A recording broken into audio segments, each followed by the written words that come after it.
ಕೇಳುಗರೆ, ಈಗ ನಮ್ಮ ಜೊತೆಗಿದ್ದಾರೆ ಡಾಕ್ಟರ್ ನವೀನ್ ಚಂದ್ರ ಕುಲಾಲ್ ಅವರು. ಇವರು ಜಿಲ್ಲಾ ಸರ್ವೇಕ್ಷಣಾಧಿಕಾರಿ, ದಕ್ಷಿಣ ಕನ್ನಡ ಜಿಲ್ಲೆ. ಸರ್, ಕಾರ್ಯಕ್ರಮಕ್ಕೆ ಸ್ವಾಗತ. ನಮಸ್ತೆ ಸರ್. ಸರ್, ಈಗ ಇತ್ತೀಚೆಗೆ ಈ ನಾಯಿ ಕಡಿತದ್ದು ಅಥವಾ ಪ್ರಾಣಿ ಕಡಿತದ ಸಮಸ್ಯೆಗಳನ್ನು ನಾವು ನೋಡ್ತಾನೆ ಇದ್ದೇವೆ. ಅಂತಹ ಪ್ರಕರಣಗಳು ಹೆಚ್ಚಾಗ್ತಾನೆ ಇದೆ ಅಂತ ಹೇಳಬಹುದು. ಈಗ ಈ ಪ್ರಾಣಿಗಳ ಬಗ್ಗೆ ಮಾತಾಡೋದಾದ್ರೆ, ವಿಶೇಷವಾಗಿ ಯಾವ ಪ್ರಾಣಿಗಳ ಬಗ್ಗೆ ನಾವು ಹೆಚ್ಚು ಜಾಗರೂಕರಾಗಿರಬೇಕು? ಹೆಚ್ಚಾಗಿ ನಾವು ಪ್ರಾಣಿ ಕಡಿತ ಅಂತ ಹೇಳಿದ ಕೂಡಲೇ ನಮಗೆ ಮನಸ್ಸಿಗೆ ಬರುವುದು ಹುಚ್ಚುನಾಯಿ. ಹುಚ್ಚುನಾಯಿ ಕಡಿತದ ಬಗ್ಗೆ ಜಾಸ್ತಿ ನಮ್ಮಲ್ಲಿ ಹೆದರಿಕೆ ಇದೆ. ಆದ್ರೆ ಒಂದು ಸತ್ಯ ವಿಷಯ ಏನು ಅಂತ ಹೇಳಿದ್ರೆ, ಯಾವುದೇ ಪ್ರಾಣಿ ಕಡಿತದಿಂದ ಕೂಡ, ಅಂದ್ರೆ ಎಲ್ಲಾ ಪ್ರಾಣಿಗಳು ಅವುಗಳೆಲ್ಲ ಕಾಡಿಗೆ ಸಂಬಂಧಪಟ್ಟವು.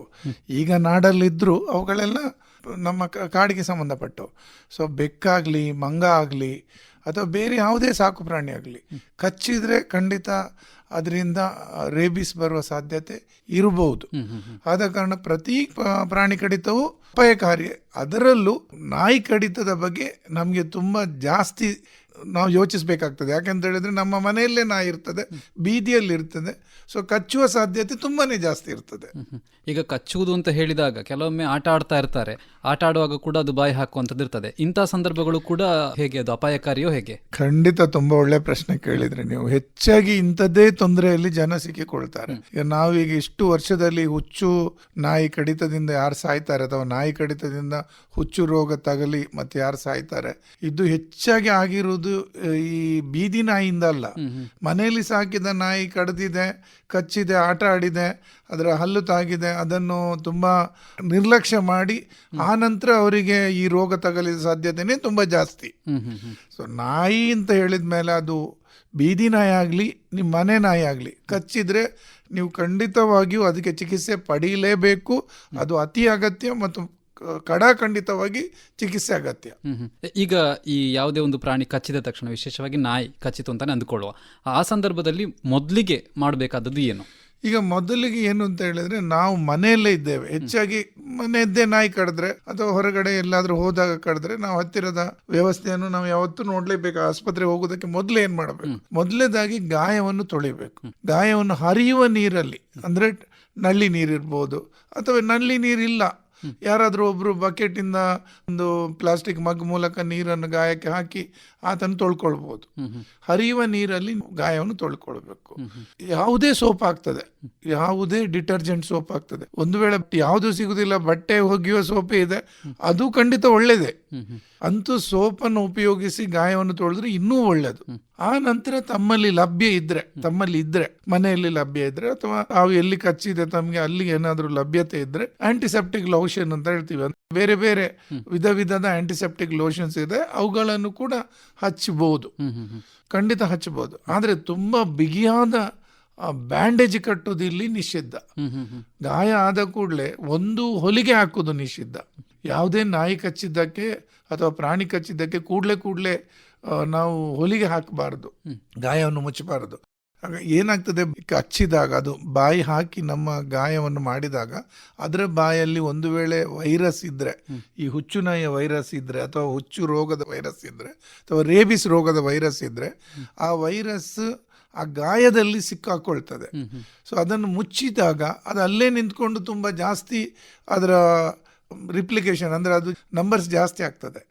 ಅದಕ್ಕೆ ತೊಳೆದ್ರೆ ಒಂದಷ್ಟು ತೊಳೆದು ಹೋಗ್ತದೆ ವೈರಸ್, ಅದರ ಏನು ಜೊಲ್ಲು ಅಂತ ಹೇಳ್ತೇವೆ, ಜೊಲ್ಲಲ್ಲಿರುವ ರೋಗಾಣು ತೊಳೆದು ಹೋಗ್ಬೋದು. ಇನ್ನೊಂದು ಸೋಪಿನಿಂದ ತೊಳೆದು ಹೋಗ್ಬೋದು, ಮತ್ತೊಂದು ಆಂಟಿಸೆಪ್ಟಿಕ್ ಲೋಷನ್ ಹಾಕೋದ್ರಿಂದ ಒಂದಷ್ಟು ಕಮ್ಮಿ ಆಗ್ಬೋದು. ಆದರೆ ನೀವು ಮುಚ್ಚಿಟ್ಟ ಕೂಡಲೇ ಅದಕ್ಕೆ ನೀವು ಬಂದ ರೂಮಲ್ಲಿ ಒಂದು ಮುಚ್ಚಿದ ಕೊಠಡಿಯಲ್ಲಿ ಇಟ್ಟ ಪರಿಸ್ಥಿತಿ ಬರ್ತದೆ, ಅಲ್ಲಿ ತನ್ನಷ್ಟಕ್ಕೆ ಅದು ಜಾಸ್ತಿಯಾಗಿ ಅದರ ಸಂಖ್ಯೆಗಳು ಜಾಸ್ತಿ ಆಗ್ಬೋದು. ಆದ ಕಾರಣ ಯಾವತ್ತೂ ನಾಯಿ ಕಚ್ಚಿದ್ರೆ ಮೊದಲನೇದಾಗಿ ಗಾಯವನ್ನು ತೊಳಿಬೇಕು. ತೊಳೆಯುವುದು ಹರಿಯುವ ನೀರಲ್ಲಿ ತೊಳೆದ್ರೆ ತುಂಬಾನೇ ಒಳ್ಳೆಯದು. ಸೋಪ್ ಸಿಕ್ಕಿದ್ರೆ ಸೋಪ್ ಹಚ್ಚಿ ತೊಳೆದ್ರೆ ಇನ್ನೂ ಒಳ್ಳೆಯದು. ಆಂಟಿಸೆಪ್ಟಿಕ್ ಲೋಷನ್ ಇದ್ರೆ ಅದನ್ನು ಹಚ್ಚಿದ್ರೆ ಮತ್ತೂ ಒಳ್ಳೆಯದು. ಆದರೆ ಮೊದಲಿಗೆ ಗಾಯವನ್ನು ತೊಳಿಬೇಕು. ತೊಳೆದ ನಂತರ ಏನ್ ಮಾಡಬೇಕು ಅನ್ನೋದು ಅತಿ ಅಗತ್ಯ. ಈಗ ತಾವು ಹೇಳಿದ್ರೆ ಹಾಗೆ ತೊಳಿಬೇಕು ಅಂತ ಹೇಳಿ, ಇಷ್ಟು ತೊಳೆದ್ರೆ ಸಾಕ ಅಥವಾ ಮುಂದೆ ಚಿಕಿತ್ಸೆ ತಗೊಳ್ಳೇಬೇಕಾ? ಖಂಡಿತ ಚಿಕಿತ್ಸೆ ಬೇಕು, 100ಕ್ಕೆ 100 ಚಿಕಿತ್ಸೆ ಬೇಕು. ಯಾಕೆಂತ ಹೇಳಿದ್ರೆ ಇಲ್ಲಿ ಗಾಯಕ್ಕಿಂತ ದೊಡ್ಡ ವಿಷಯ ಏನು ಅಂತ ಹೇಳಿದ್ರೆ, ಈಗ ಗಾಯ ಆದ ಕೂಡಲೇ ನಾವು ಮನೆಯಲ್ಲಿ ಬಿದ್ದ ಕೂಡಲೇ ಗಾಯ ಆಗ್ತದೆ. ಗಾಯ ಆದರೆ ಏನಾಗ್ತದೆ, ನಾವೇ ಮನೆಯಲ್ಲಿ ಇದ್ದ ಮಲಮ ಯಾವುದೋ ಹಚ್ಚಿಕೊಂಡು ಅಥವಾ ಕೆಲವೊಂದ್ಸರಿ ಏನು ಹಚ್ಚದೇ ಗುಣ ಆಗ್ಬೋದು. ಆದರೆ ಪ್ರಾಣಿ ಕಚ್ಚಿದ ಗಾಯ ಏನಿದೆ ಅದು ಗುಣ ಆಗುವುದಕ್ಕಿಂತಲೂ ಅದರ ಒಳಗೆ ಸೇರಿರಬಹುದಾದ ವೈರಸ್ ಅದು ದೊಡ್ಡ ತೊಂದರೆ. ಅದು ನಮ್ಮ ನರ ಮಂಡಲವನ್ನು ವ್ಯಾಪಿಸಿದರೆ ಮತ್ತೆ ಅವನನ್ನು ಬದುಕಿಸಲಿಕ್ಕೆ ಸಾಧ್ಯ ಇರುವುದಿಲ್ಲ. ಇನ್ನೊಂದು ಅಂತ ಹೇಳಿದ್ರೆ, ಈ ರೋಗದಲ್ಲಿ 100% ಮರಣ. ಒಂದು ಸಲ ಅದು ನಮ್ಮ ಮೆದುಳನ್ನು ಸೇರಿದರೆ ಆಮೇಲೆ ವಾಪಸ್ ಬರಲಿಕ್ಕಿಲ್ಲ. ಆದ ಕಾರಣ 100% ನೀವು ಹತ್ತಿರದ ಪ್ರಾಥಮಿಕ ಆರೋಗ್ಯ ಕೇಂದ್ರಕ್ಕೆ ಹೋಗಿ ಅಲ್ಲಿ ಅದಕ್ಕೆ ಸರಿಯಾದ ಚಿಕಿತ್ಸೆ ಕೊಡ್ತಾರೆ. ಈಗ ಚಿಕಿತ್ಸೆ ಹೇಗೆ ಅಂತ ಹೇಳಿದರೆ ಅದರಲ್ಲೂ ಒಂದಷ್ಟು ವಿಧ ಇರ್ತದೆ. ಅದನ್ನು ಮತ್ತೆ ನಾವು ಆ ಗಾಯಕ್ಕೆ ಅನುಗುಣವಾಗಿ ಕೊಡಬೇಕಾಗ್ತದೆ. ಅಂದ್ರೆ ಗಾಯ ಯಾವ ರೀತಿ ಇದೆ ಅದರ ಮೇಲೆ ಚಿಕಿತ್ಸೆ ಬೇರೆ ಆಗುತ್ತೆ. ಖಂಡಿತ ಹೌದು. ಈಗ ಒಂದು ವೇಳೆ ಗಾಯ ತುಂಬ ಚಿಕ್ಕದು, ಅದರ ಉಗುರು ಮಾತ್ರ ತಾಗಿದೆ, ಅಥವಾ ಅದರದ್ದು ಹಲ್ಲೇನೋ ಒಂಚೂರು ಗೀರಿ ಹೋಗಿದೆ, ಒಳಗೆ ಚರ್ಮದ ಒಳಗೆ ಒಳಗೆ ಹೋಗಿ ರಕ್ತ ಬಂದಿಲ್ಲ ಅಂತ ಆದ್ರೆ ಅದನ್ನು ಮೊದಲನೇ ವರ್ಗದ ಗಾಯ ಅಂತ ಹೇಳ್ತೇವೆ, ಫಸ್ಟ್ ಡಿಗ್ರಿ ಅಂತ ಹೇಳ್ತೇವೆ. ಇನ್ನೊಂದು ಸ್ವಲ್ಪ ಅದು ಗಾಯ ಆಗಿದೆ, ರಕ್ತ ಬರಲಿಕ್ಕೆ ಶುರು ಆಗುವ ಹಂತದಲ್ಲಿದೆ, ಅದು 2ನೇ ಹಂತದ ಗಾಯ. ಇನ್ನೂ ತೀವ್ರ ಥರದಲ್ಲಿ ಹಲ್ಲು ಒಳಗಡೆ ಹೋಗಿದೆ, ಅದು ಪಂಚರ್ ಉಂಡು ಅಂತ ಹೇಳಿದ್ರೆ ತೂತಾಗಿದೆ, ರಕ್ತ ಹೊರಗಡೆ ಸೂಸ್ತಾ ಇದೆ, ಚರ್ಮ ಕಿತ್ತು ಬಂದಿದೆ, ಮಾಂಸ ಕಿತ್ತು ಬಂದಿದೆ, ಅದು 3ನೇ ದರ್ಜೆಯ ಗಾಯ. ಸೊ ಮೊದಲನೇ ದರ್ಜೆ ಈಗ ಅದು ಗಿರ್ಬೇಕು ಅಂತಿಲ್ಲ, ನಮ್ಮ ಚರ್ಮದಲ್ಲೇ ಒಂದು ಚಿಕ್ಕ ಗಾಯ ಇರ್ಬೋದು, ಅದನ್ನು ನಾಯಿ ನೆಕ್ಕಿದೆ, ಆಗ ಏನಾಗ್ತದೆ, ಆ ಬಾಯಲ್ಲಿದ್ದ ಜೊಲ್ಲು ಗಾಯವನ್ನು ಸೇರಿರ್ತದೆ. ನಾಯಿ ಗಾಯ ಮಾಡದಿದ್ರು ನಮ್ಮಲ್ಲಿದ್ದ ಗಾಯವನ್ನು ನೆಕ್ಕಿದ್ರೂ ಆಗ್ತದೆ. ಸೊ ಚಿಕ್ಕ ಗಾಯ ಅಂಥದ್ದನ್ನು ಮೊದಲ ದರ್ಜೆ. ಅದಕ್ಕೆ ಏನು ಬೇಕಾಗ್ತದೆ ಅಂತ ಹೇಳಿದ್ರೆ 4 ಇಂಜೆಕ್ಷನ್ ಕೊಡ್ತೇವೆ. ಮೊದಲ ದಿನ 1, 3ನೇ ದಿನ 2ನೇದು, 7ನೇ ದಿನ 3ನೇದು, 28ನೇ ದಿನ 4ನೇದು. ಈ 4 ಕಂಪಲ್ಸರಿ. 4 ಕಂಪಲ್ಸರಿ. ಮೊದಲನೇದು ನೀವು ಹೋದ ದಿನ, ಕಚ್ಚಿದ ದಿನ ಹೋದ್ರೆ ತುಂಬಾನೇ ಒಳ್ಳೇದು. 2ನೇದು ಅದರ 3ನೇ ದಿನ, ಈಗ ಸೋಮವಾರ ಕಚ್ಚಿದೆ, ಮಂಗಳವಾರ, ಬುಧವಾರ, ಗುರುವಾರ, ಮತ್ತೆ ಇನ್ನೊಂದು ಸೋಮವಾರಕ್ಕೆ ಇನ್ನೊಂದು ಇಂಜೆಕ್ಷನ್ ಇರ್ತದೆ. ಇನ್ನೊಂದು ವಾರ ಬಿಟ್ಟು, ಇನ್ನೊಂದು 2 ವಾರ ಬಿಟ್ಟು ಮತ್ತೆ 3ನೇ ಇಂಜೆಕ್ಷನ್ ಬರ್ತದೆ, 4ನೇ ಇಂಜೆಕ್ಷನ್ ಬರ್ತದೆ. ಸೊ 4 ಇಂಜೆಕ್ಷನ್ ಅನ್ನು ನಮ್ಮ ತೋಳಿನ ಚರ್ಮದ ಅಡಿಗೆ ಕೊಡ್ತೇವೆ ನಾವು ಸರ್ಕಾರಿ ಆಸ್ಪತ್ರೆಯಲ್ಲಿ. ತೋಳಲ್ಲಿ ಚರ್ಮದ ಅಡಿ, ತುಂಬ ಚಿಕ್ಕ ಗಾತ್ರದ ಮದ್ದು, 1 ಹನಿಯಷ್ಟು ಮದ್ದಷ್ಟೇ. 1 ಹನಿಯಷ್ಟು ಏನು ಈ ಇಂಜೆಕ್ಷನ್ ಇದೆ ಅದನ್ನು ಚರ್ಮಕ್ಕೆ ಸಪೂರವಾದ ಸೂಜಿ, ತುಂಬ ದಪ್ಪದ ಸೂಜಿ ಅಲ್ಲ, ತುಂಬ ಸಪೂರವಾದ ಸೂಜಿ, ಇನ್ಸುಲಿನ್ ಕೊಡೋ ಸೂಜಿಯಲ್ಲಿ ಕೊಡ್ತೇವೆ. ಅಂದ್ರೆ ಇದು ಮೊದಲನೇ ದರ್ಜೆಯ ಗಾಯಕ್ಕೆ. ಮೊದಲನೇ ದರ್ಜೆ. ಒಂದು ವೇಳೆ 2ನೇ ಅಥವಾ 3ನೇ ದರ್ಜೆ ಗಾಯ ಆಗಿದ್ರೆ ಆಗ ರಿಗ್ ಅಂತ ಕೊಡಬೇಕಾಗ್ತದೆ, ಇಮ್ಯುನೋಗ್ಲೋಬಿನ್ ಅಂತ ಹೇಳ್ತೇವೆ. ಅದನ್ನು ಗಾಯದ ಸುತ್ತ ಕೊಡ್ತೇವೆ. ಅದು ಕೂಡ ಅಲ್ಲಿ ಕೂಡ ಕೊಡೋದು ಸಪೂರ ಸೂಜಿಯಲ್ಲಿ, ನೋವಾಗುವುದಿಲ್ಲ, ನೋವು ತುಂಬ ಏನೂ ಆಗೋದಿಲ್ಲ. ಆದರೆ ರಿಗ್ ತಗೊಳ್ಳೋದು ತುಂಬಾನೇ ಅಗತ್ಯ. ಸಾಕಷ್ಟು ಜನ ಏನು ಮಾಡ್ತಾರೆ, ಹೆಂಗೆ ಗಾಯದ ಸುತ್ತ ಬುಡ್ಚಿ ಇಂಜೆಕ್ಷನ್, ನನಗೆ ಗಾಯದ ಸುತ್ತ ಇಂಜೆಕ್ಷನ್ ಬೇಡ, ನನಗೆ ಕೈಗೆ ಕೊಡಿ ಅಂತ ಹೇಳ್ತಾರೆ. ಆದರೆ ಏನಾಗ್ತದೆ ಅಂತ ಹೇಳಿದರೆ, ನಮ್ಮ ಕೈಗೆ ಕೊಟ್ಟಂತಹ ಅದು ಲಸಿಕೆ ನಮ್ಮ ದೇಹದೊಳಗೆ ವ್ಯಾಪಿಸಿ ಆಂಟಿಬಾಡಿಯನ್ನು ಅದು ಉತ್ಪಾದನೆ ಮಾಡೋದ್ರ ಒಳಗಾಗಿ ವೈರಸ್ ನರಮಂಡಲವನ್ನು ಪ್ರವೇಶಿಸಿದರೆ ನಾವು ಇಂಜೆಕ್ಷನ್ ತಗೊಂಡು ಏನು ಪ್ರಯೋಜನ ಇರುವುದಿಲ್ಲ. ಸೊ ದೊಡ್ಡ ಮಟ್ಟದ ಗಾಯ ಆಗಿದ್ರೆ ಖಂಡಿತವಾಗಿಯೂ ನೀವು ಗಾಯದ ಸುತ್ತ ರಿಗ್ ತಗೊಳ್ಳೇಬೇಕು. ಇದೆಷ್ಟಿರ್ತದೆ? ಅಲ್ಲ, ರಿಗ್ ಒಂದೇ ಸಲ ಕೊಡುವಂಥದ್ದು. ರಿಗ್ ನೀವತ್ತು ಕೊಟ್ರೆ ಮುಗೀತು, ಆಮೇಲೆ ಕೊಡ್ಲಿಕ್ಕಿಲ್ಲ. ರಿಗ್ ಕೊಟ್ರು ನಾವು ಏನಿದು 0, 3, 7, 28 ಏನು ಉಂಟು ಅದನ್ನು ತಗೊಳ್ಳೇಬೇಕು. ಅದರ ಜೊತೆಗೆ ರಿಗ್ ಅನ್ನು ತಗೋಬೇಕು. ರಿಗ್ ಮತ್ತು ಈ ತೋಳಿಗೆ ಕೊಡುವ ಇಂಜೆಕ್ಷನ್ ಜೊತೆಯಾಗಿ ತಗೋಬೇಕು. ಇದು 2 ಅಗತ್ಯ, 2ನೇ ದರ್ಜೆ ಮತ್ತು 3ನೇ ದರ್ಜೆ ಗಾಯದಲ್ಲಿ. ಇದನ್ನು ಯಾವತ್ತೂ ನಾವು ತಪ್ಪಿಸಬಾರ್ದು. ಯಾಕಂತ ಹೇಳಿ ಕಳೆದ ವರ್ಷ ನೋಡಿ ಸುಮಾರು ಒಂದು 56 ಜನ ಕರ್ನಾಟಕದಲ್ಲಿ ತೀರಿಕೊಂಡಿದ್ದಾರೆ. ಹೆಚ್ಚಿನವರು ಇವ್ರು ಏನ್ ಮಾಡಿದ್ದಾರೆ ಅಂತ ಹೇಳಿದ್ರೆ, ಒಂದೋ ಇಂಜೆಕ್ಷನ್ ತಗೊಂಡವರು ಸರಿಯಾಗಿ ತಗೊಂಡಿಲ್ಲ, 3ನೇದು ಹೆಚ್ಚಿನವರು ರಿಗ್ ತಗೊಂಡಿಲ್ಲ. ರಿಗ್ ಅಂತ ಹೇಳಿದ್ರೆ ಇಮ್ಯುನೋಗ್ಲೋಬಿನ್ ತಗೊಳ್ಳಿ. ದೊಡ್ಡ ಮಟ್ಟದ ಗಾಯ ಆಗಿದೆ, ರಿಗ್ ತಗೊಳ್ಳಿ. ಮುಖಕ್ಕೆ ಗಾಯ ಆಗಿದೆ, ಮುಖಕ್ಕೆ, ಕುತ್ತಿಗೆ ಅಂತ ಜಾಗದಲ್ಲಿ ಅಥವಾ ಬೆನ್ನು ಹುರಿ ಅದರ ಸುತ್ತಮುತ್ತ ಗಾಯ ಆದರೆ ಆಗ ನೀವು ರಿಗ್ ತಗೊಳ್ಳೋದು ತುಂಬಾನೇ ಅಗತ್ಯ. ಅತಿ ಅಗತ್ಯ. ಈಗ ಸಾಮಾನ್ಯವಾಗಿ ಏನಾಗುತ್ತೆ, ಆಟ ಆಡ್ತಿರ್ಬೇಕಾದ್ರೆ ಏನೋ ಒಂದು ಸ್ವಲ್ಪ ಬಾಯಿ ಹಾಕಿತ್ತು, ಏನೋ ಕಚ್ಚಿತ್ತು, ಇದನ್ನು ಸಾಮಾನ್ಯವಾಗಿ ನಾವು ಇಗ್ನೋರ್ ಮಾಡ್ತೇವೆ, ಅಂದರೆ ಏನಾಗ್ಲಿಕ್ಕಿಲ್ಲ ಅನ್ನುವಂಥದ್ದು. ಈ ಮನೋಭಾವ ಇಂಥ ಸಂದರ್ಭದಲ್ಲಿ ಎಷ್ಟು ಸರಿ ಡಾಕ್ಟ್ರೆ? ನೋಡಿ, ಮೊದಲನೇದಾಗಿ ಯಾವುದೇ ಕಡಿತವನ್ನು 100% ಸೇಫ್ ಅಥವಾ ಅದರಿಂದ ಅಪಾಯ ಇಲ್ಲ ಅಂತ ಹೇಳಲಿಕ್ಕೆ ಸಾಧ್ಯವೇ ಇಲ್ಲ. ನಾಯಿ ಕಡಿತ ಅಥವಾ ನಾಯಿ ಮಾತ್ರ ಅಲ್ಲ, ನೀವು ಬೆಕ್ಕನ್ನು ಕೂಡ ಅದೇ ರೀತಿಯಲ್ಲಿ ನೋಡ್ಬೇಕಾಗ್ತದೆ. ಮೊದಲನೇದಾಗಿ ಏನಾಗ್ತದೆ, ನಾವು ನಮ್ಮ ಮನೆಯಲ್ಲಿ ಸಾಕುವ ನಾಯಿಗೆ ವರ್ಷ ಅದಕ್ಕೆ ಹುಚ್ಚು ರೋಗ ನಿರೋಧಕ ಲಸಿಕೆ ಕೊಡಿಸೋದಿಲ್ಲ. ಕೊಡಿಸಿದ್ರು ಯಾವಾಗಾದ್ರೂ ಒಮ್ಮೆ ಕೊಡಿಸಿರ್ತೀವಿ, ಆಮೇಲೆ ಅದನ್ನು ಪ್ರತಿ ವರ್ಷ ಮರುಕಳಿಸೋದಿಲ್ಲ. ಈಗ ಮಕ್ಕಳಿಗೆ ಹೇಗೆ ನೀವು ದಿನ ಕ್ಯಾಲೆಂಡರಲ್ಲಿ ಬರ್ದಿಟ್ಟು ಡೇಟ್ ಬರ್ದಿಟ್ಟು ಯಾವ ರೀತಿ ಕೊಡ್ತೀರೋ ಅದೇ ರೀತಿ ಪ್ರಾಣಿಗಳಿಗೂ ಕೊಡಬೇಕು, ನಾಯಿಗೆ ಕೂಡ ಕೊಡಬೇಕು. ಹೆಚ್ಚಾಗಿ ನಾಯಿಗಳಲ್ಲಿ ಜಾಸ್ತಿ ಇದು ಕಾಣ ಸಿಗೋದ್ರಿಂದ ನಾಯಿ ಕಡಿತವನ್ನು 100% ನಿರ್ಲಕ್ಷಿಸಬೇಡಿ. ಅದೇ ರೀತಿ ಬೆಕ್ಕನ್ನು ಕೂಡ, ನಿಮ್ಮ ಮನೆಯಲ್ಲಿ ಬೆಕ್ಕು ಸಾಕ್ತೀರಾ, ನೀವು ಮನೆಯಲ್ಲಿ ನಾಯಿ ಸಾಕ್ತೀರಾ ಆದ್ರೆ ದಯವಿಟ್ಟು ಅದಕ್ಕೆ ಲಸಿಕೆ ಕೊಡಿಸಿ. 100ರಲ್ಲಿ 90% ಅದರಿಂದ ಬರುವ ರೋಗದ ಸಾಧ್ಯತೆ ಕಮ್ಮಿ ಆಗ್ತದೆ ಅಂತ ಹೇಳಿ. ಒಂದು ವೇಳೆ ಲಸಿಕೆ ಆದ ನಾಯಿ ದೊಡ್ಡ ಮಟ್ಟಿನಲ್ಲಿ ಕಚ್ಚಿದೆ, ಅದಕ್ಕೂ ಲಸಿಕೆ ತಗೊಳ್ಳೇಬೇಕು. ಅಂದ್ರೆ ಲಸಿಕೆ ಏನು ಪ್ರಾಣಿಗೆ ಕೊಟ್ಟಿದ್ರು ಕೂಡ ನಾವು ಲಸಿಕೆಯನ್ನು ತಗೊಳ್ಳುವಂತಹದ್ದು ಅಗತ್ಯ. ಯಾವಾಗ ತುಂಬಾ ಗಾಯ ಜೋರಿದ್ರೆ, ಬರೀ ನಕ್ಕಿದೆ, ನಾಯಿಗೆ ಲಸಿಕೆ ಆಗಿದೆ, ಆಗ ಅಂತ ದೊಡ್ಡ ಮಟ್ಟದ ಅಪಾಯ ಬರುವುದಿಲ್ಲ. ಆದ್ರೆ ನಾಯಿ ಕಚ್ಚಿದೆ, ಗಾಯ ಆಗಿದೆ, ನಿಮ್ಮ ನಾಯಿಗೆ ಲಸಿಕೆ ಆಗಿದೆ, ಆದ್ರೂ ನೀವು ಲಸಿಕೆ ತಗೊಳ್ಳೇಬೇಕು. ಅಂದ್ರೆ ಈಗ ಈ ಲಸಿಕೆ ಅನ್ನುವಂಥದ್ದು ನಾಯಿ ಕಚ್ಚಿದ ನಂತರವಷ್ಟೇ ತಗೊಂಡ್ರು ಸಾಕು. ಕೆಲವೊಂದು ವರ್ಗದ ಜನರಿಗೆ, ಕೆಲವೊಂದು ವರ್ಗದವರು, ಅಂದ್ರೆ ಈಗ ಫಾರೆಸ್ಟ್, ಈಗ ಅರಣ್ಯ ಇಲಾಖೆಯವರು, ಅವರು ಅರಣ್ಯಕ್ಕೆ ಹೋಗ್ತಾ ಇರ್ತಾರೆ, ಕಾಡು ಪ್ರಾಣಿಗಳು ಕಚ್ಚಬಹುದು, ಮುಟ್ಟಬಹುದು, ಅವುಗಳ ಹಲ್ಲುಗಳು ಅಥವಾ ಅವುಗಳ ಉಗುರುಗಳು ತಾಗಬಹುದು, ಅಥವಾ ಪ್ರಾಣಿಯ ವೈದ್ಯರು, ಪ್ರಾಣಿಯ ಚಿಕಿತ್ಸೆಯನ್ನು ಮಾಡುವ ವೈದ್ಯರು ಅಥವಾ ಪ್ರಾಣಿಗೆ ಚಿಕಿತ್ಸೆ ಕೊಡುವ ಸಂದರ್ಭದಲ್ಲಿ ಅದಕ್ಕೆ ಅವ್ರ ಜೊತೆ ಇರುವ ವೈದ್ಯರ ಸಹಾಯಕರು, ಇವರು ಲಸಿಕೆಯನ್ನು ಪೂರ್ವವೇ ತಗೊಳ್ಬಹುದು. ಅಂದ್ರೆ ನಾಯಿ ಕಚ್ಚದಿದ್ರು ಅಥವಾ ಪ್ರಾಣಿ ಕಚ್ಚದಿದ್ರು ತಗೊಳ್ಬಹುದು. ಆಗ ಅಲ್ಲಿ ಮಾತ್ರ ಅದರ ಶೆಡ್ಯೂಲ್ ಬೇರೆ ಇರ್ತದೆ, ಅದರ ರೀತಿ ಬೇರೆ ಇರ್ತದೆ. ಆಗ ಅವರು ಒಂದು ತಗೊಳ್ತಾರೆ, ಮತ್ತೆ 7ನೇ ದಿವಸಕ್ಕೆ ಒಂದು ತಗೊಳ್ತಾರೆ, 21ನೇ ದಿವಸಕ್ಕೆ ಒಂದು ತಗೊಳ್ತಾರೆ, ವಾರಕ್ಕೊಂದು, 3 ವಾರ, ವಾರಕ್ಕೆ ಒಂದು, ನಡುವಲ್ಲಿ 1 ವಾರ ಬಿಡ್ತಾರೆ, 14ನೇ ದಿನ ಬಿಡ್ತಾರೆ, 21ನೇ ದಿನ ತಗೊಳ್ಬೇಕು. ಹಾಗೆ ತಗೊಂಡ್ರೆ ಅವರಿಗೆ ಒಂದು ವೇಳೆ ನಾಯಿ ಕಚ್ಚಿದ್ರೆ ಅಥವಾ ಪ್ರಾಣಿ ಕಚ್ಚಿದ್ರೆ ಆಗ ಮತ್ತೆ ಪೂರ್ತಿ ಡೋಸ್ ತಗೊಳ್ಳುವ ಅಗತ್ಯ ಇರುವುದಿಲ್ಲ. ಈಗ ತಾವು ಆಗ್ಲೇ ಹೇಳಿದಾಗೆ ಪ್ರಾಣಿಗಳು ಕಡಿತದಿಂದಾಗಿ ರೇಬಿಸ್ ಬರುತ್ತದೆ ಅಂತ ಹೇಳಿ, ಅವುಗಳು ಉಗುರು ತಾಗುವ ಮೂಲಕ ಏನಾದರೂ ಬರುವಂತ ಸಾಧ್ಯತೆ ಇದೆಯಾ? ಈಗ ಏನಾಗ್ತದೆ ನೋಡಿ, ಪ್ರಾಣಿಗಳು ಪ್ರತಿ ಸಲ ತಮ್ಮ ಬಾಯಿಯಿಂದ ಉಗುರುಗಳನ್ನು, ತನ್ನ ಕೈಗಳನ್ನು, ಕಾಲುಗಳನ್ನು ನಕ್ಕುತ್ತಾ ಇರ್ತದೆ. ಆದ ಕಾರಣ ಆ ಕಾಲುಗಳು ಮತ್ತು ಕೈಯ ಉಗುರುಗಳಲ್ಲಿ ಅದರ ಜೊಲ್ಲಿನಂಶ ಇರುವ ಸಾಧ್ಯತೆ ಇರುವುದರಿಂದ ಉಗುರು ಕೂಡ ಅಪಾಯಕಾರಿ. ಆದರೆ ಈಗ ಯಾವುದು ಜಾಸ್ತಿ ಅಪಾಯಕಾರಿ ಅಂತ ಹೇಳಿದ್ರೆ, ದೊಡ್ಡ ಮಟ್ಟದಲ್ಲಿ ಮುಖಕ್ಕೆ ಕಚ್ಚುತ್ತದೆ ಅಲ್ವಾ. ಅದು ಈಗ ಮೊನ್ನೆ ತಾನೇ ಒಂದು ಮಗುವಿಗೆ, ಅಂಗನವಾಡಿ ಮಗುವಿಗೆ ಒಂದು ನಾಯಿ ಕಚ್ಚಿತ್ತು. ಅವರು ಅದೃಷ್ಟವಶಾತ್ ಕೂಡಲೇ ಕರ್ಕೊಂಡು ಬಂದಿದ್ದಾರೆ, ಅವರಿಗೆ ರಿಗ್ ಕೂಡ ಕೊಡಿಸಲಾಗಿದೆ, ಮುಖಕ್ಕೆ ಆ ಗಾಯದ ಸುತ್ತ ಇಂಜೆಕ್ಷನ್ ಕೊಡುತ್ತಿದ್ದೇವೆ, ಕೈಗೆ ಕೂಡ ಇಂಜೆಕ್ಷನ್ ತಗೊಂಡಿದ್ದಾರೆ. ಈ ಒಂದು ವೇಳೆ ತಗೊಳ್ಳದೇ ಇದ್ರೆ ಅಂತ ಆ ನಮೂನೆಯ ಗಾಯಗಳು ತುಂಬಾ ದೊಡ್ಡ ಮಟ್ಟದ ತೊಂದರೆಯನ್ನು ಕೊಡಬಹುದು. ಸೊ ಇಂಥದ್ದು ಇನ್ನೊಂದು ಏನಾಗ್ತಾ ಇದೆ ಅಂತ ಹೇಳಿದ್ರೆ, ಮಕ್ಕಳನ್ನು ಕಚ್ಚುವಾಗ ನಾಯಿ ಹೆಚ್ಚಾಗಿ ಮುಖಕ್ಕೆ ಕಚ್ಚುತ್ತದೆ. ಯಾಕಂದ್ರೆ ಅವರ ಎತ್ತರ ಕಮ್ಮಿ ಇರ್ತದೆ, ನಾಯಿಗೆ ಸುಲಭವಾಗಿ ಅವರ ಮುಖ ಸಿಗ್ತದೆ.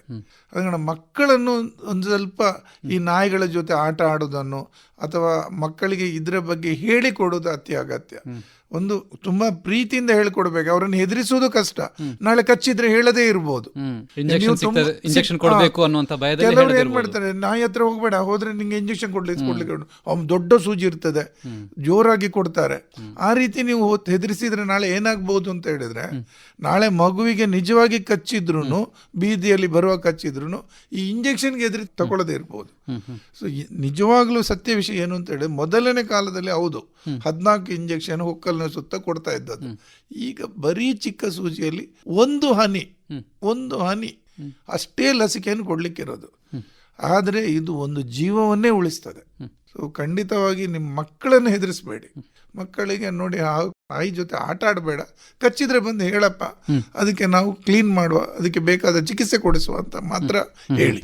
ಡಾಕ್ಟ್ರೆ, ಹಾಗೇನೆ ಈಗ ಸಾಮಾನ್ಯವಾಗಿ ನಮ್ಮಲ್ಲಿ ಸುಮಾರು ಮಂದಿ ಪ್ರಾಣಿ ಪ್ರಿಯರಿರ್ತಾರೆ. ಅವರು ಬೀದಿಯಲ್ಲಿರುವಂತಹ ನಾಯಿಗಳಿಗೆ ತಿಂಡಿಯನ್ನು, ಆಹಾರವನ್ನು ನೀಡ್ತಾ ಇರ್ತಾರೆ. ಇದರಿಂದಾಗಿ ಈ ಕಡಿತದ ಸಂಖ್ಯೆ ಏನಾದರೂ ಹೆಚ್ಚಾಗ್ತಾ ಇದೆ ಅಂತ ಖಂಡಿತ ಹೌದು. ಏನಾಗ್ತದೆ ಅಂತ ಹೇಳಿದ್ರೆ ನೋಡಿ, ನಾಯಿ ಅದು ನಾಯಿ ಅನ್ನೋದು ನಮ್ಮ ಮನುಷ್ಯನ ರೀತಿ ಯೋಚಿಸಲ್ಲ.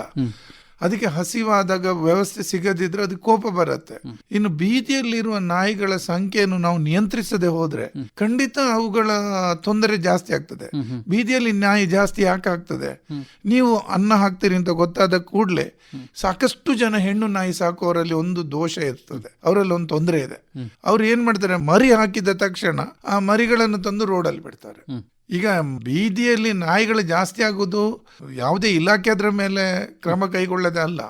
ಇಲ್ಲಿ ಏನಾಗ್ತಾ ಇದೆ ಅಂತ ಹೇಳಿದ್ರೆ, ಒಂದು ಇರುವಂತ ನಾಯಿಗಳಿಗೆ ಲೆಕ್ಕಕ್ಕಿಂತ ಜಾಸ್ತಿ ನೀವು ಅನ್ನ ಹಾಕ್ತೀರಾ.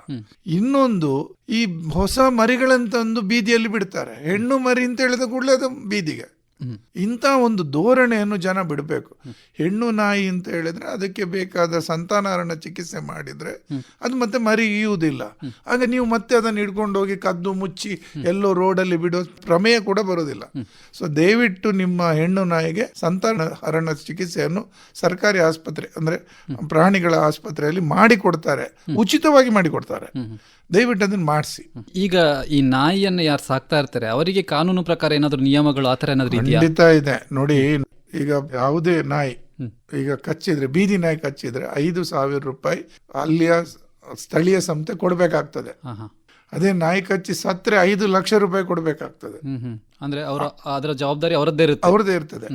ಹಾಗಾದ್ರೆ ಸ್ಥಳೀಯ ನಾಯಿ ಸ್ಥಳೀಯ ಸಂಸ್ಥೆ ಇದ್ದಾದ್ರೆ ಬೀದಿ ನಾಯಿ, ನಿಮ್ಮ ಮನೆ ನಾಯಿ ಕಚ್ಚಿದ್ರು ಅದೇ ಕಾನೂನು ಅಲ್ವಾ? ಸೊ ದಯವಿಟ್ಟು ನಿಮ್ಮ ನಾಯಿಗಳನ್ನು ಭದ್ರವಾಗಿ ಇರಿಸಿ, ಅವುಗಳಿಗೆ ಸೂಕ್ತ ಸಮಯದಲ್ಲಿ ಪ್ರೀತಿ ಕೊಡಿ. ಹೆಚ್ಚಾಗಿ ನಾಯಿ ಅಗ್ರೆಸಿವ್ ಯಾಕಾಗ್ತದೆ ಅಂತ ಹೇಳಿದ್ರೆ ಅದರ ಮಾನಸಿಕ ಸ್ಥಿತಿ ಆ ರೀತಿ ಆದ ಕಾರಣ. ಅದಕ್ಕೆ ಸರಿಯಾದ ಪ್ರೀತಿ ಕೊಡದೇ ಇದ್ರೆ, ಅದಕ್ಕೆ ಸರಿಯಾದ ಸಮಯದಲ್ಲಿ ಆಹಾರ ಕೊಡದೇ ಇದ್ರೆ, 24 ಗಂಟೆ ಅದನ್ನು ಕಟ್ಟಿ ಹಾಕಿದ್ರೆ, ಪ್ರಾಣಿಗಳು ಅದು ಸುತ್ತಾಡ್ತಾ ಇದ್ದಂತ ಕಾಡಲ್ಲಿ ಸುತ್ತಾಡಿ ಬದುಕಿದಂತ ಪ್ರಾಣಿಗಳು ನಾವು ಮನೆಗೆ ಕುತ್ಕೊಂಡು ಬಂದು ಸಂಕಲೆಯಲ್ಲಿ ಕಟ್ಟಿ ಹಾಕಿದ್ರೆ ಅವುಗಳ ಮೆಂಟಾಲಿಟಿ ಚೇಂಜ್ ಆಗ್ತದೆ.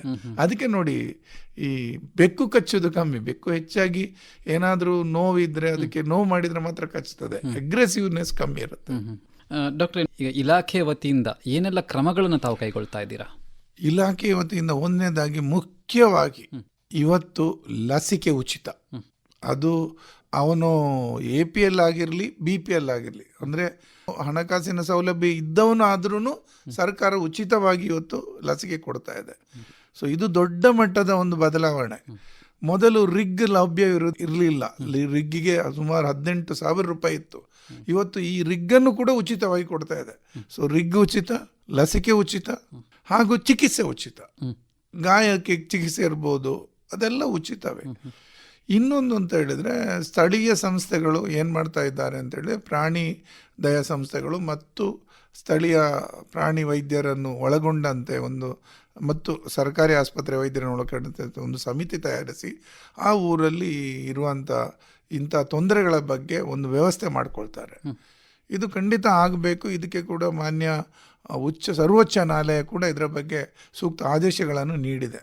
ಸೊ ಖಂಡಿತವಾಗಿಯೂ ನಾವು ಒಂದು ವಿಷಯ ನೆನಪಿಡಬೇಕು, ನಾವು ಒಂದು ವೇಳೆ ನಾಯಿ ಸಾಕುತ್ತಿದ್ರೆ ಅಥವಾ ನಾಯಿಗೆ ಆಹಾರ ಕೊಡುತ್ತಿದ್ರೆ ಆ ನಾಯಿಯಿಂದ ಇನ್ನೊಬ್ಬರಿಗೆ ತೊಂದರೆ ಆಗದಾಗೆ ನಾನು ವ್ಯವಸ್ಥೆ ಮಾಡಿಕೊಳ್ತೇನೆ ಅನ್ನೋ ಒಂದು ಭರವಸೆ ಅವನಿಗೆ ಇರಬೇಕು. ಸರ್, ಈಗ ತಾವು ನೋಡಿದ ಹಾಗೆ ಈ ರೇಬಿಸ್ ಬಗ್ಗೆ ಅಥವಾ ಹುಚ್ಚು ನಾಯಿ ಕಡಿತದ ಬಗ್ಗೆ ಜನರಲ್ಲಿ ಇರುವಂತಹ ಅಪನಂಬಿಕೆಗಳು ಏನೆಲ್ಲ ಇದೆ ಡಾಕ್ಟರ್? ಮೊದಲನೇದಾಗಿ, ಗಾಯಕ್ಕೆ ಸಿಕ್ಕಿದ ಕೈಯಲ್ಲಿ ಸಿಕ್ಕಿದ ವಸ್ತುಗಳಾಗ್ತವೆ, ಬೂದಿ ಹಾಕ್ತಾರೆ, ಕೆಲವೊಂದು ಪ್ರಾಣಿಗಳ ಹಿಕ್ಕೆ ಕೂಡ ಹಾಕ್ತಾರೆ. ಇನ್ನೊಂದು ದೊಡ್ಡ ವಿಷಯ ಅಂತ ಹೇಳಿದ್ರೆ, ಅದಕ್ಕೆ ಕೆಲವೊಂದಷ್ಟು ಕಷಾಯಗಳನ್ನು ಕುಡಿಸ್ತಾರೆ. ಅಂದ್ರೆ ಗಾಯ ಆದವನಿಗೆ ಅದು ಏನಾಗುದಿಲ್ಲ, ಅದರಿಂದ ಏನು ತೊಂದರೆ ಇಲ್ಲ. ಇನ್ನೊಂದು ದೊಡ್ಡ ತಪ್ಪು ಕಲ್ಪನೆ ಅಂತ ಹೇಳಿದ್ರೆ, ನಾನು ಮನೆ ನಾಯಿ ಕಚ್ಚಿದೆ, ನನಗೆ ಯಾವುದೇ ರೀತಿಯ ಲಸಿಕೆ ಅಗತ್ಯ ಇಲ್ಲ. ಸೊ ಇವೆಲ್ಲವೂ ಶುದ್ಧ ಸುಳ್ಳು. ಮೊದಲನೇದಾಗಿ ನೀವು ಸರಿಯಾದ ರೀತಿಯಲ್ಲಿ ಗಾಯ ತೊಳಿಬೇಕು, ಆಂಟಿಸೆಪ್ಟಿಕ್ ಲೋಷನ್ ಹಚ್ಚಬೇಕು, ಮಲಾಮ್ ಹಚ್ಚಬೇಕು, ಬಿಗಿಯಾದ ಬ್ಯಾಂಡೇಜ್ ಕಟ್ಟಬಾರ್ದು, ಲಸಿಕೆ ತಗೊಳ್ಬೇಕು. ಖಂಡಿತ 100ಕ್ಕೆ 100 ಲಸಿಕೆ ಪರಿಣಾಮಕಾರಿ ಇರ್ತದೆ. ಹಾಗೂ ಯಾವುದೇ ನಾಯಿಗೆ ಅನ್ನ ಹಾಕುವುದಕ್ಕೆ ಮೊದಲು ಅವುಗಳಿಂದ ಇನ್ನೊಬ್ಬನಿಗೆ ತೊಂದರೆ ಆಗದಾಗೆ ನೋಡುವುದು ತುಂಬಾನೇ ಅಗತ್ಯ. ಡಾಕ್ಟ್ರೆ, ಹಾಗೇನೆ ಈ ನಾಯಿಗಳಿಗೆ ಕೆಲವೊಮ್ಮೆ ಹುಚ್ಚು ನಾಯಿ ಕಡಿತದೆ. ಅಂಥ ಸಂದರ್ಭದಲ್ಲಿ ಏನು ಮಾಡಬೇಕಾಗುತ್ತೆ? ಮತ್ತು ಕೆಲವರು ಏನು ಮಾಡ್ತಾರೆ, ಆ ನಾಯಿಗಳನ್ನು ಕೊಲ್ಲೋದನ್ನು ಕೂಡ ನೋಡ್ತೇವೆ. ಇದ್ರ ಬಗ್ಗೆ ಏನು ಹೇಳ್ತೀರಾ ತಾವು? ಈಗ ನಾಯಿಗೆ ಇನ್ನೊಂದು ಹುಚ್ಚು ನಾಯಿ ಕಡಿಲಿಕ್ಕೆ ದಾರಿ ಯಾಕೆ ಬಂದಿದೆ ಅಂತ ಹೇಳಿದ್ರೆ, ಆ ನಾಯಿಗೆ ಇನ್ನೊಂದು ಯಾವುದೋ ನಾಯಿ ಕಡಿತದೆ. ಹುಚ್ಚು ನಾಯಿ ರೋಗ ಬರೋದು ನಾಯಿ ಕಡದ ಮೂಲಕನೇ, ನಾಯಿ ಕಡದ ಮೂಲಕನೇ ಬರೋದು. ಸೊ ಎಲ್ಲ ನಾಯಿಗಳಿಗೆ ನಾವು 100ಕ್ಕೆ 100 ಲಸಿಕೆ ಕೊಡಿಸಿದ್ರೆ ಇಂಥ ಒಂದು ಸಮಸ್ಯೆ ಉದ್ಭವ ಆಗುವುದಿಲ್ಲ. ಮೊದಲನೇ ವಿಷಯ. ಎರಡನೇ ವಿಷಯ ಏನು ಅಂತ ಹೇಳಿದ್ರೆ, ಹೌದು, ಒಂದು ಸಲ ಹುಚ್ಚು ನಾಯಿ ಕಡ್ದದ್ದು ಹೌದು ಅಂತ ಹೇಳಿದ್ರೆ, ಆ ನಾಯಿಗೆ ಈಗಾಗಲೇ ಲಸಿಕೆ ಕೊಡಿಸಿದ್ರೆ, ಈಗಾಗಲೇ ಲಸಿಕೆ ಪಡೆದ ನಾಯಿ ಅಂತ ಆದರೆ ಅದಕ್ಕೆ ಬೇರೆ ನಾಯಿ ಹುಚ್ಚು ನಾಯಿ ಕಡಿದ್ರೆ ಯಾವುದೇ ತೊಂದರೆ ಬರಲ್ಲ. ಸೊ ಅದನ್ನು ಕೊಲ್ಲಲೇಬಾರದು. ಹುಚ್ಚು ನಾಯಿ ಕಡ್ದಿದೆ ಅನ್ನೋ ಒಂದೇ ಕಾರಣಕ್ಕೋಸ್ಕರ ನಾಯಿಯನ್ನು ಕೊಲ್ಲುವುದು ತಪ್ಪು. ಒಂದು ವೇಳೆ ಆ ನಾಯಿಗೆ ಹುಚ್ಚು ಹಿಡಿದ್ರೆ ಆಗ ಬೇರೆ ದಾರಿ ಇಲ್ಲದೆ ಅದನ್ನು ಮಲಗಿಸಲೇಬೇಕಾಗ್ತದೆ. ಇದರಲ್ಲಿ ಯಾವುದೇ ರೀತಿಯ ಬೇರೆ ವ್ಯವಸ್ಥೆ ಇರುವುದಿಲ್ಲ. ನಾಯಿಗೆ ಹುಚ್ಚು ಹಿಡಿಯದೆ ಖಾಲಿ ನಾಯಿ ಕಚ್ಚಿದೆ ಅನ್ನುವ ಒಂದು ವ್ಯವಸ್ಥೆಯಲ್ಲಿ ಆ ನಾಯಿಯನ್ನು ಕೊಲ್ಲುವುದು ಖಂಡಿತ ತಪ್ಪು. ಇದರ ಬಗ್ಗೆ ಒಂದು ವೇಳೆ ಹಾಗೆ ಮಾಡಿದರೆ ಖಂಡಿತ ಅದು ಕಾನೂನು ಪ್ರಕಾರ ಅವರು ಶಿಕ್ಷೆಗೊಳಪಡ್ತಾರೆ. ಧನ್ಯವಾದಗಳು ಡಾಕ್ಟ್ರೆ. ಧನ್ಯವಾದಗಳು ಸರ್.